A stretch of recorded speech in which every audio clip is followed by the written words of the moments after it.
쭉 뻗은 고속도로 위에 건물 하나가 둥실 떠 있습니다. 멀리서 보면 우주선이나 경기장 같기도 한데요. 사실 이곳은 고속도로 휴게소입니다.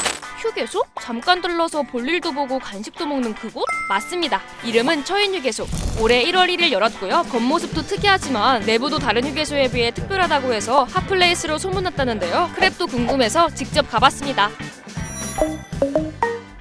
안개가 자욱한 세종포천 고속도로 경기도 용인시를 지나가던 무렵 갑자기 길 위에 거대한 물체가 등장합니다. 날씨도 UFO 같은 생김새도 그렇고 미스터리 영화 같은 상황. 믿기진 않지만 안내판을 보니 소문 속 휴게소 제대로 찾아온 것 같습니다. 진입로도 심상치 않은 이곳. 보통 휴게소는 진입할 때 옆으로만 빠지지 위로 올라가는 형태는 아니잖아요. 근데 여긴 상공형 양방향 통합 휴게소라서요. 고속도로 위에 떠있는 형태다 보니 상하행선 어느 쪽에서든 들어와서 같은 건물을 이용할 수 있대요. 전국에 200곳 넘는 휴게소가 있다 보니 차별화를 위해 건물 안팎으로 많은 공을 들였다는데요. 특이한 외관 말고도 식당, 쉼터 등 풍경 좋은 곳이 많아 뷰 맛집으로 소문났고요. 일일 이용객이 평일에만 7,000명, 주말에는 15,000명 정도 된다고 해요. 아는 사람이 지나가다가 불렀는데 좋다고 그래가지고. 가족이 새로 생겼다 해서 도로에 떠있고 외관이 이쁘다고. 또 휴게소 하면 먹거리도 중요하잖아요. 고급화 전략을 써서 다른 휴게소에서 보기 힘든 프랜차이즈 업체들을 입점시켰다는데 전국의 고속도로 휴게소 중 유일하게 스타벅스가 영업 중인 곳이기도 합니다. 크랩도 그중 한 식당에 들어갔는데 이 지점에서만 먹을 수 있는 시그니처 메뉴가 있다길래 시켜봤어요. 우리가 쑥떡은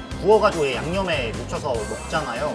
저는 좀 맛있게 먹고 있지만 물에 빠진 고기 안 좋아하시는 분들께는 조금 호불호 갈릴 수 있을 것 같다. 고급화, 차별화 전략에도 식음료의 가격대는 다른 지점과 크게 다르진 않았는데요. 하지만 먹거리만 가지고는 많은 사람들을 불러 모으기에 충분하진 않겠죠. 그래서 인근 에버랜드와 협업하여 만든 기념품점과 푸바오 포토존도 있고요. 비즈니스 라운지도 마련돼 있습니다. 시대를 앞서간 듯한 외관처럼 첨단 장비도 많았는데요. 길 안내를 해주거나 커피를 타주는 로봇도 있고요. 일반 오락실과 달리 VR 형태의 스포츠 체험장이 있어 색다른 게임도 가능합니다. 다양하게 있어가지고 그거도 되게 재밌던 것 같고요. 제가 소질이 없어서 그런지 저는 좀 돈을 잃은 느낌이긴 한데 이렇게 다양한 시설이 있지만 아쉬운 점도 있었어요. 이 휴게소의 야심작 중 하나, 바로 이 드론 택시 체험장인데요. 택시 안에 VR 장비를 착용하고 미래형 교통 시스템을 체험해볼 수 있어요. 오 어때요?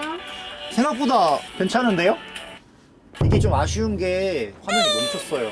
이게 지금 계속 멈췄다가 켜졌다가 이러고 있거든요. 휴게소에 알렸더니 기기가 고장난 건 아니라는데요. 다만 화면에 나오는 영상을 촬영하는 과정에서 문제가 있었다고 합니다. 처인휴게소는 단순 휴게소를 넘어 복합 문화 공간을 지향한다고 합니다. 그래서 드론택시, 스타벅스 등 다른 휴게소에서 쉽게 볼 수 없는 기계와 시설로 내부를 채운 건 눈길을 끌지만요. 오픈 한 달도 되지 않은 시점에서 주요 시설인 드론택시 체험장 운영이 불안전한 걸 보니 내실이 잘 다져졌는지 의문이 듭니다. 진정한 복합 문화 공간이 되기 위해서는 모든 시설에 대한 지속적인 점검과 개선이 필요해 보이는데요. 일단 오픈 초기 이용객들은 대체로 만족한 반응입니다. 일단 다른 휴게소는 삭막하잖아요. 근데 정말 예쁘더라고요.